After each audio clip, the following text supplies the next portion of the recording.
deux cas. Un cas où c'est de la grande série, c'est un équipementier automobile, et l'autre c'est de la petite série, c'est de l'aéronautique. Donc le premier cas, c'est un équipementier automobile leader, une centaine d'usines dans le monde. Ils sont précurseurs du lean manufacturing dans le monde occidental, et ils ont développé le TPS à leur sauce. Et donc forcément, c'est des gens qui appliquent le SMED, le Pokayoke, le Kanban, VSM, tout ce que vous pouvez connaître du lean. Donc pour vous expliquer un petit peu le contexte, c'est une usine au Mexique. Elle avait pour objectif d'arriver à livrer, l'objectif atteint c'était 10 000 pièces à la journée, de produire 10 000 pièces à la journée. Quand on a commencé l'intervention, ils étaient à 8 000 à peu près. Ils étaient en 5 x 8, samedi-dimanche, 24 heures sur 24. Il y avait une très très forte tension au niveau de l'usine.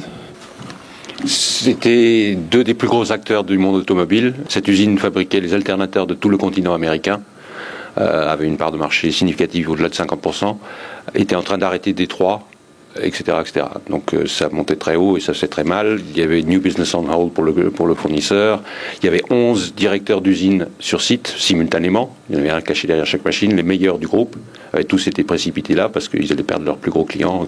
Et ils avaient essayé donc le lean sous toutes ses formes. 11 des meilleurs du groupe étaient là pour faire le lean dans tout. Et ils ont dit, grosso modo, on a tout essayé, qu'est-ce qu'on peut faire? Et en désespoir de cause, ils ont fait l'impasse politique de dire on va essayer de la théorie des contraintes. Donc ils fabriquaient des alternateurs, il y avait des UAP, unités autonomes de production, qui fabriquaient la partie fixe, le stator, et des unités qui fabriquaient la partie qui tourne, le rotor. C'est assemblé au bout par d'autres UAP. Donc quand on a commencé l'intervention, on a vu qu'ils étaient goulot à 3 niveaux dans la fabrication du rotor.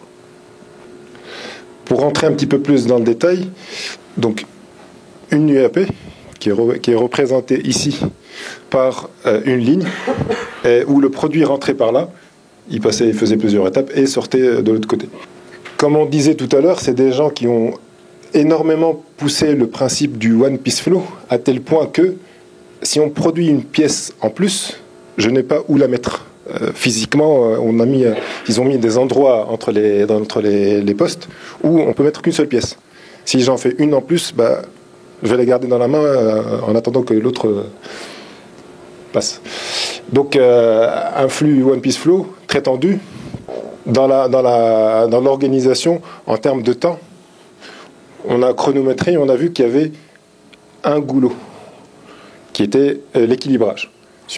C'est en fait juste un perçage qui est fait au niveau du rotor pour équilibrer la pièce. Donc selon vous, je vous pose une question. Comment on peut faire pour augmenter le débit en 15 minutes, 10 minutes sur ces lignes-là?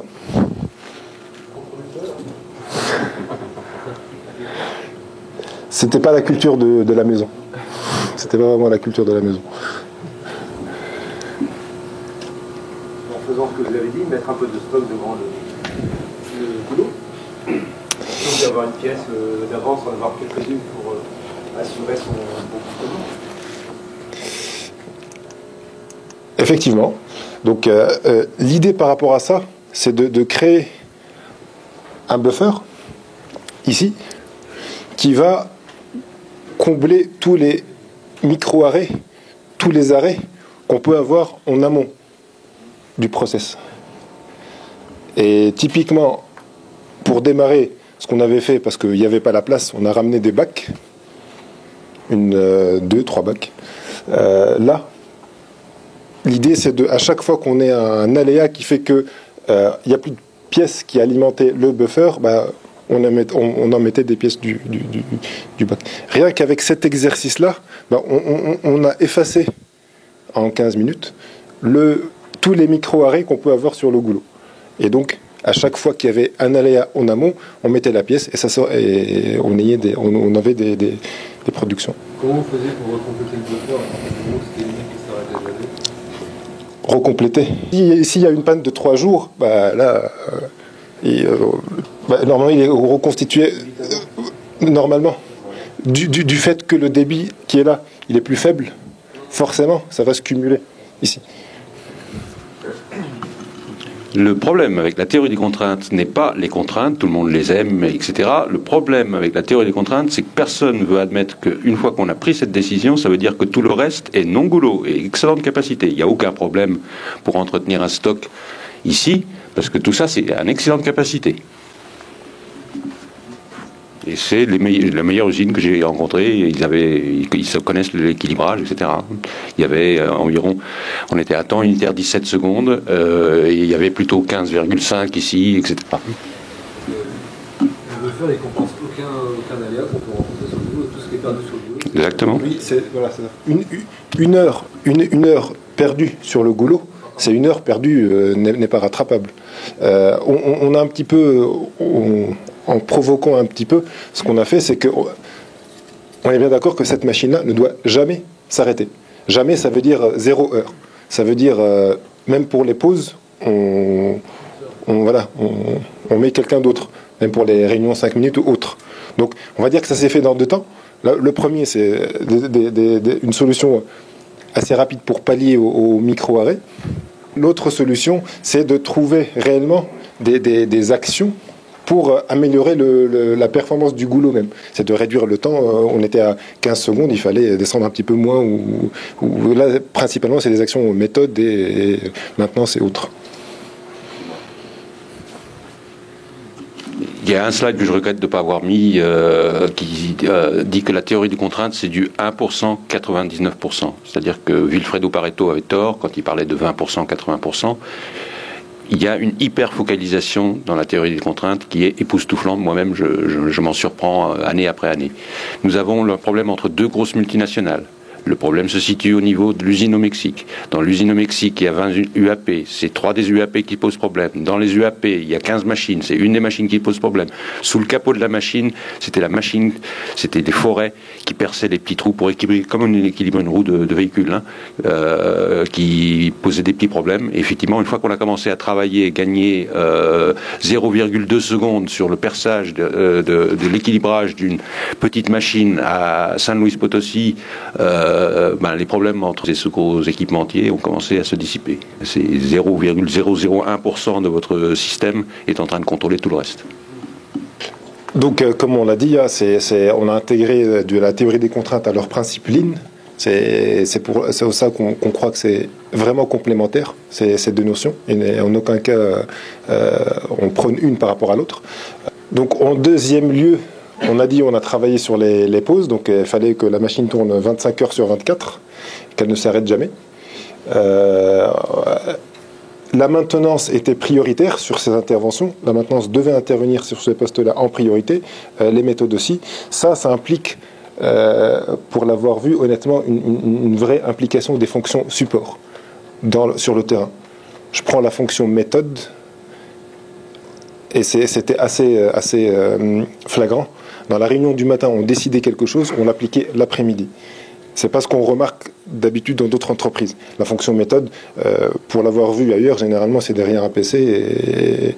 Et aussi, donc travailler sur les non-goulots forcément, pour réduire les aléas qu'on a là. Et l'idée, c'est de tout faire pour que la pièce arrive rapidement au niveau du buffer.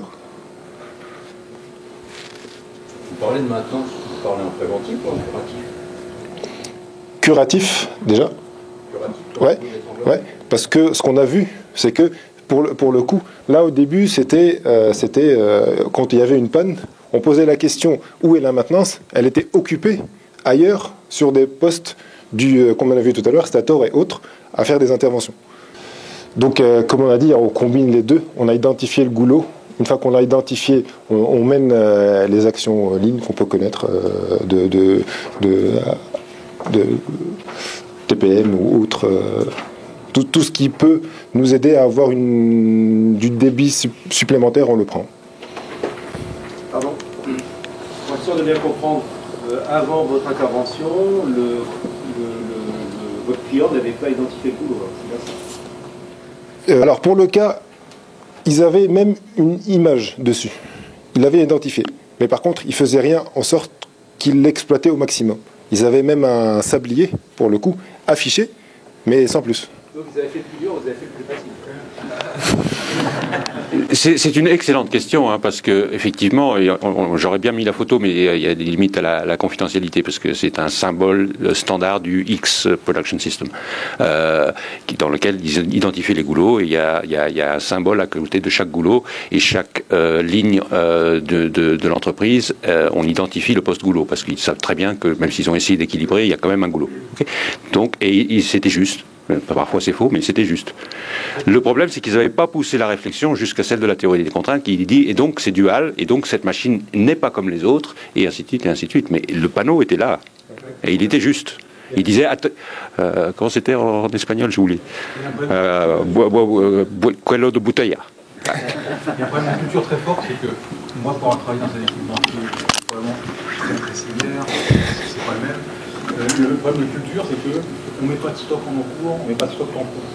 Et donc, pour un équipementier comme ça, qui est world class sur le lean manufacturing, mettre un stock en amont, c'est un crime. Donc, avant que quelqu'un vous le dise et presque vous l'impose, hors de question d'être le moindre stock, même un stock de 2 pièces. Nous sommes là dans le temple du lean occidental.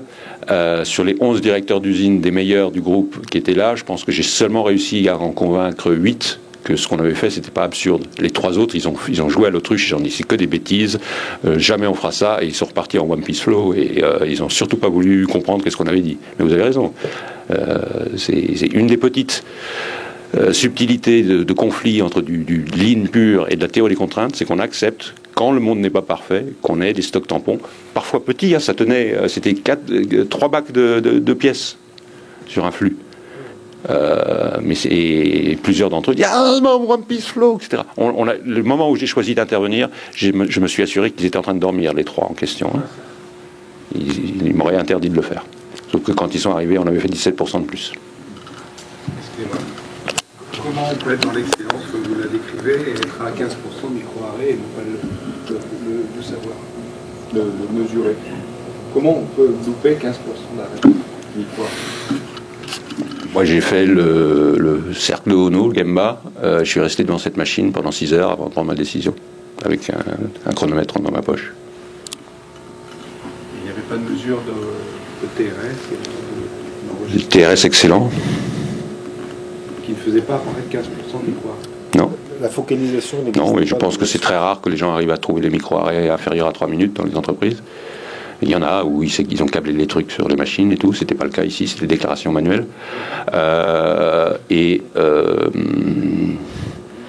C'est assez fréquent qu'on trouve ce genre de choses. On est d'accord que c'est des petits micro-arrêts. Oui. Cette machine, les chiffres, on n'arrive pas toujours à trouver autant dans une entreprise aussi bonne. Il se trouve que cette machine, elle n'était pas aussi fiable qu'on aurait bien aimé. Il y avait des problèmes, tout bêtement, de blocage de copeaux dans l'usinage, là. Et régulièrement, il devait ouvrir le capot, racler pour enlever les copeaux qui s'étaient coincés entre l'outil et la pièce, et refermer. 20 secondes à la fois, et ça arrivait, je ne me rappelle plus... ça arrivait toutes les 6 minutes ou un truc comme ça. Il perdait 20 secondes et il y avait d'autres problèmes comme ça. Juste des petits trucs. Et donc, comment j'ai su qu'il fallait faire ça parce qu'il ne fallait pas faire n'importe quoi dans cette usine. Hein, je le répète, le niveau de visibilité, la réputation de ma société, etc. était élevé. Hein, donc, avant de le faire, je ne suis pas allé au hasard. Donc, j'ai passé une journée entière à juste regarder la machine en me disant, là, ils ont raison. Et 2, on peut faire mieux. Puis le goulot, il prend l'intégralité des défauts qu'il peut y avoir sur la ligne en amont. Oui. Forcément, il subit tout. Oui. Ils étaient à 32 ppm, depuis ils sont passés au ppb, j'espère qu'il y en a plein qui ils sont, parts per billion, parce qu'ils étaient passés en dessous de 9 ppm, ils disent que c'est pas assez précis. Le point, souvent, on parlait qu'ils sont passés de classe, hein, c'est que ces micro-arrêts sont masqués par les défauts d'approvisionnement de pièces. Comme ils attendent les pièces dues aux autres parties de la machine, on ne voit pas le micro-arrêt dans un système d'enregistrement de production. Donc on dit c'est de l'arrêt parce qu'il n'y a pas les pièces devant, mais en fait c'est de l'arrêt technologique sur cette équipement. Oui, puis. On voit qu'on écourte trop le deuxième qui est très intéressant mais très différent. Autre chose, l'impact a été très fort sur les chefs d'équipe. Vous n'imaginez pas la pression qu'il peut y avoir sur des gens comme ça dans des situations comme celle-ci. Hein. On a eu des dépressions nerveuses, il y a eu vraiment c'était hallucinant. J'ai jamais vu une usine dans cet état. Et les pauvres chefs d'équipe, ils étaient physiquement épuisés à la fin de la journée à force de courir dans tous les sens. Mais le problème, c'est qu'ils n'étaient pas focalisés. Donc ils se préoccupaient de savoir si cette machine allait s'arrêter, ou cette machine. Et ils couraient dans tous les sens, vraiment, ils couraient, hein, toute la journée. Okay. Et quand on a simplifié le système et on a dit, c'est pas grave, assure-toi que ça tient ici, et après tu prendras tranquillement ton temps pour aller regarder les autres problèmes, c'est pas grave. Et la transformation de l'état d'esprit, de la sérénité du truc, ils pouvaient enfin faire des actions d'amélioration, les petits trucs de Kaizen, là, régler ceci, régler cela, rajouter, changer la hauteur de l'alimentation de la pièce qui arrivait ici, pour régler du problème, etc. Et ils ne pouvaient pas les faire avant, mais là, ils savaient qu'il avait protégé la performance de son unité ici, et il pouvait aller ailleurs faire des améliorations sur les non-boulots. Pour vous montrer un cas qui est beaucoup plus cool, disons. Cool, il y a moins de stress dans l'usine. Là, pour le coup, c'est de l'aéronautique. Ils fabriquent des actionneurs. C'est une usine en Île-de-France qui avait un taux de service assez bas, qui était de 60% environ. Et pareil, chez eux, en fait, quand il y avait des retards sur certaines commandes, pareil, c'était le responsable du BU qui devait passer un coup de fil en disant faites-moi passer la pièce. Et il y avait un système d'urgence masqué qu'on ne voyait pas parce que ça passait par le directeur d'usine. Le directeur d'usine disait cette pièce est urgente et pas celle-ci. On mettait un niveau d'ordonnancement au niveau du directeur d'usine. Ils ont présenté un plan d'action qui n'était pas vraiment crédible vis-à-vis des clients et des responsables de BU. Pour vous un petit peu schématiser l'usine, donc ils ont une unité d'usinage avec plusieurs machines, avec des flux un petit peu plus compliqués que des spaghettis, je dirais, qui vont vraiment dans tous les sens. Une opération de contrôle, ils ont un magasin entre deux, et après, ils ont des lignes par client qui font du montage. Ils engageaient beaucoup d'heures supplémentaires, beaucoup de travail le samedi-dimanche. C'était vraiment fait à la sueur. Ils se sont même lancés un moment à faire de la sous-traitance, ce qu'ils appellent de phase. C'est qu'ils disent que là, on n'a pas la capacité de faire sur cette machine. Je donne ce que je vais faire à quelqu'un d'autre. Et pour le coup, ça devient dangereux parce que on délocalise indirectement le cœur de métier. Parce qu'on dit qu'on n'est pas capacitaire, on n'a pas la charge, on n'a pas la capacité de faire, donc je vais sous-traiter. Quand on a commencé l'intervention, le premier constat qu'on nous dit, on a mis les pieds dans l'usine et on nous dit toutes nos machines sont goulot. Toutes. On creuse un petit peu et ils disent SAP nous dit si je fais la charge capable de SAP, je ne saurais pas faire ma quantité de pièces sur ces machines-là, donc je suis goulot sur toutes ces machines-là.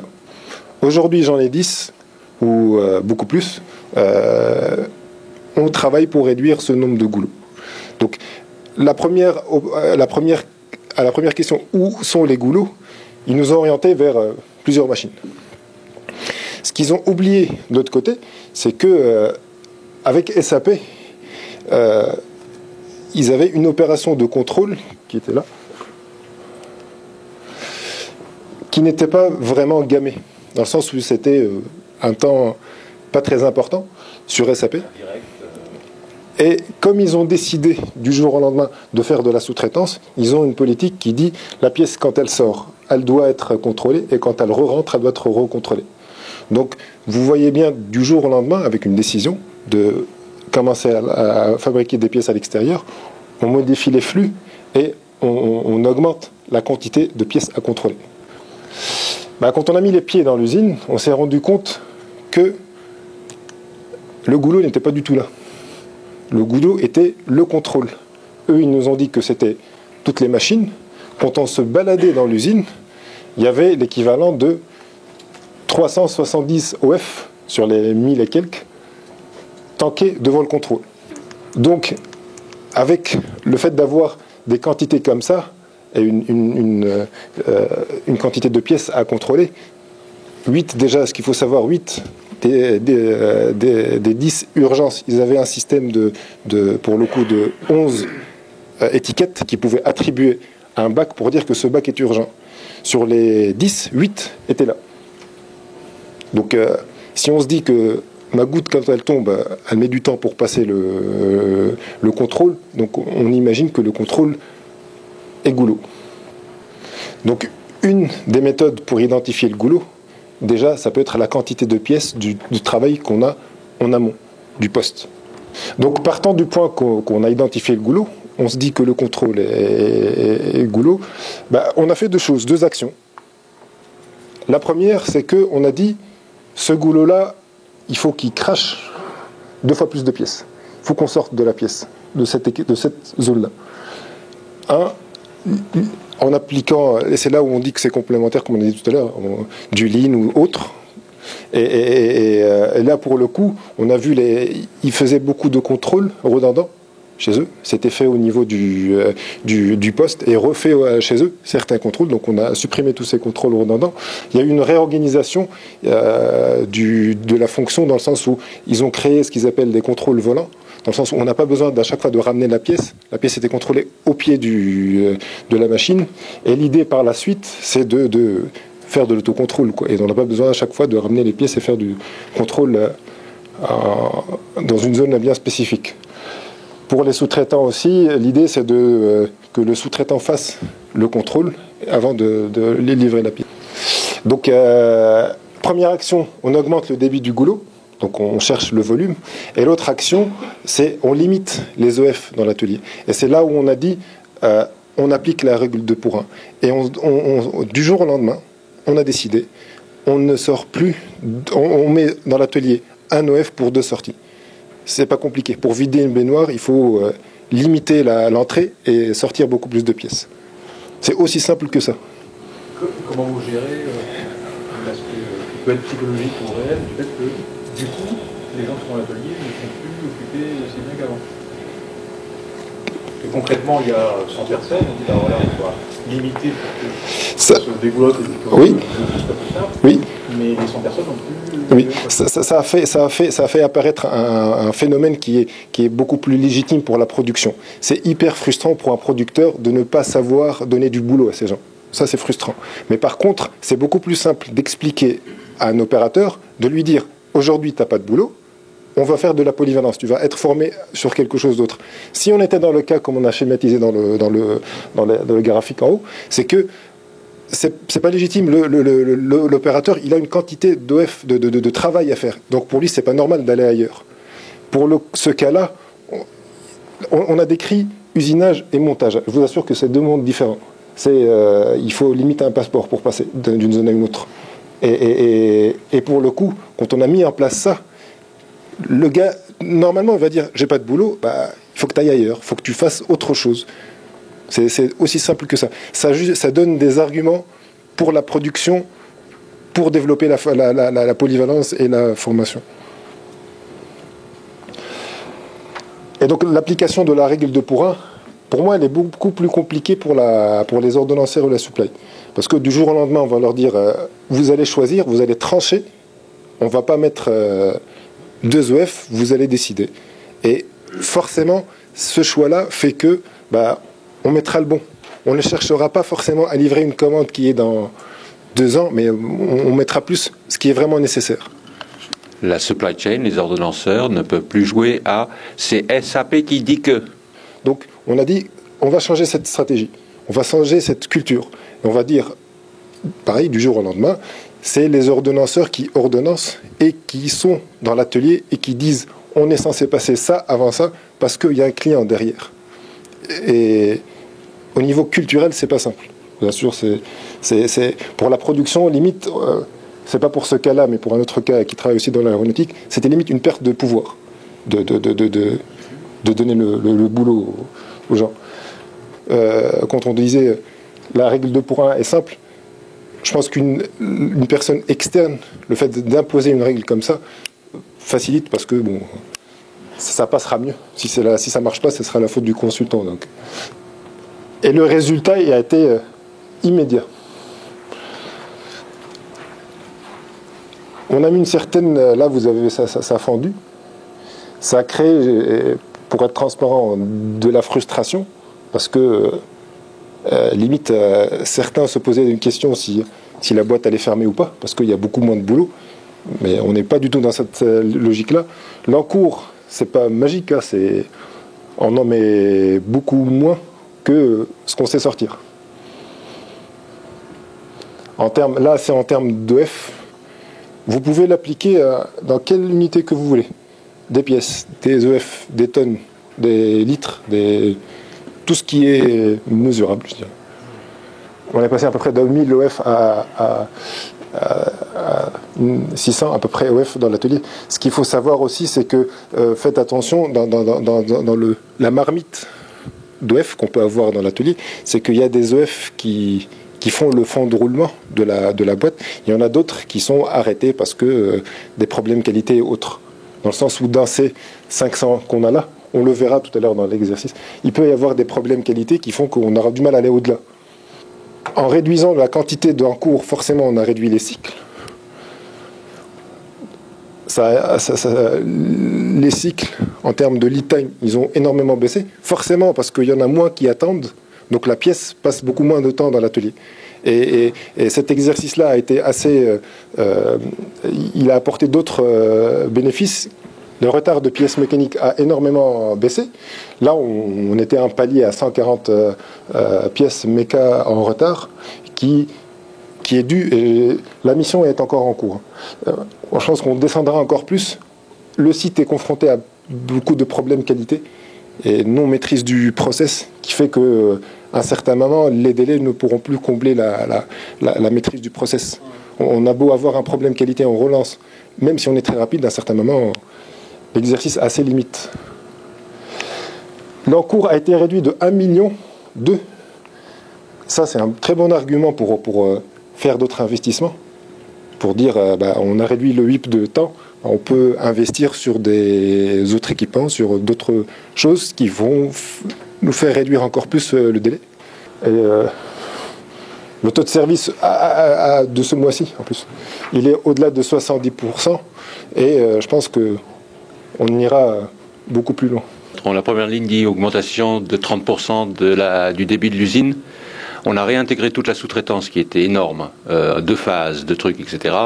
Donc on a arrêté l'essentiel du travail du week-end, on a arrêté toutes les heures supplémentaires et on a fait 30% de plus. Donc l'impact sur la productivité était au-delà de 45% et quasi instantané. Okay, dans une usine qui se disait goulot partout. Okay, donc on a fait les cycles, les trucs de ligne, etc. On a augmenté de 45% en moins d'un mois la productivité de l'usine en faisant un débit de 30% supérieur et en arrêtant toute sous-traitance.